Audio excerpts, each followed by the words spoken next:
माझा आवडता पक्षी चिमणी. मराठी निबंध. माझ्या घरच्या आवारात खिडकीच्या चौकटीत झाडांच्या फांदीवर रस्त्याच्या कडेला एक छोटेसे ऊर्जावान आणि सतत चैतन्यमय पक्षी दिसतो. चिमणी. तीच माझा अत्यंत आवडता पक्षी आहे. तिचे लहानशी तपकिरी पांढरे शरीर, काळे डोळे आणि एक वैशिष्ट्य झेप घेणारी चाल पाहिली की मन आनंदाने भरून जाते. चिमणी ही सहवासी पक्षी आहे. ती माणसांच्या जवळच राहायला पसंत करते. आपल्या घरांमध्ये घरटी घालणे, बागांमध्ये धूळखाती करणे, धान्यांची दाणे चोचीत घेऊन उडणे हेच तिचे दैनंदिन काम पाहणे एक सुंदर अनुभव असतो. तिची चिवचिव करणारा कर्कश आवाज सकाळी लवकरच जाग आणते. कधी कधी तर असे वाटते की ती सूर्योदयाची घोषणा करणारी दूत आहे. चिमणीचे स्वभावाचे दोन आवडते पैलू आहे. एक म्हणजे तिची चपळता. ती एका सेकंदात इकडून तिकडे होते. दुसरा म्हणजे तिची हुशारी. पाणी किंवा अन्न शोधताना ती फारशी कुशल आहे, पण कधी कधी तिची ही हुशारी चापलूसपणा बनते, विशेषतः जेव्हा ती माणसाच्या जेवणाच्या वेळी खिडकीजवळ येऊन भुकीची विनवणी करते.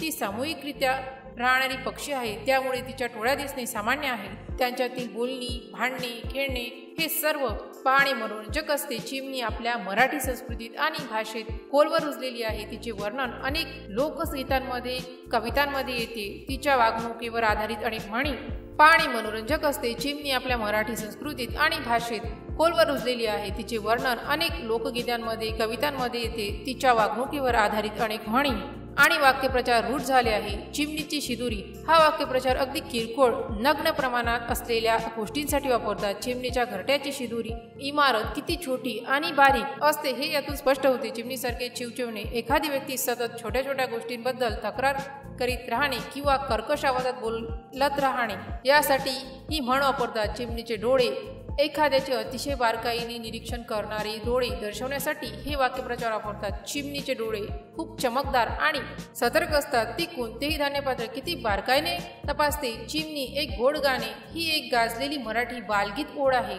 ही चिमणीच्या मासूमियत आणि सौंदर्यावर प्रकाश टाकते. चिमणीची उडी एखादी गोष्ट अतिशय छोटी आणि क्षुल्लक आहे हे दाखवण्यासाठी कधी कधी हे वापरतात. या सर्व म्हणी आणि वाक्यप्रचारातून चिमणी आपल्या दैनंदिन जीवनात, विचारात आणि भाषेत किती रुजलेली आहे हे स्पष्ट होते. ती केवळ एक पक्षी नाही, तर आपल्या लोकजीवनाचा एक ठसा आहे. निसर्गाच्या या छोट्याशा चैतन्यपुंजाचे निरीक्षण करणे हा एक सुंदर छंद आहे. तिची धडपड, चपळता, हुशारी आणि सतत क्रियाशीलता मला प्रेरणा देतात. तिच्या साध्या अस्तित्वाचा आनंद आणि चैतन्य भरलेले आहे. म्हणूनच घरोभोवती चिवचिव करणारी, झिपवणारी, आपल्या जीवनाचा भाग बनलेली ही चिमणी खरोखरच माझा आवडता पक्षी आहे. तिच्या सहवासाने आपले सर्वांचे जीवन अधिक रंगीत आणि ध्वनिमय होते. जर या पोस्टशी संबंधित काही गोंधळ असेल किंवा आपल्याला अशा कोणत्याही विषयाची माहिती हवी असेल तर कृपया खालील दिलेल्या कमेंट बॉक्सद्वारे आपले प्रश्न आम्हाला विचारू शकता. या पोस्टशी संबंधित आणखीन काही प्रश्न असतील आपण आम्हाला ते देखील सांगू शकता की आम्ही त्या समस्या नक्की सोडवू.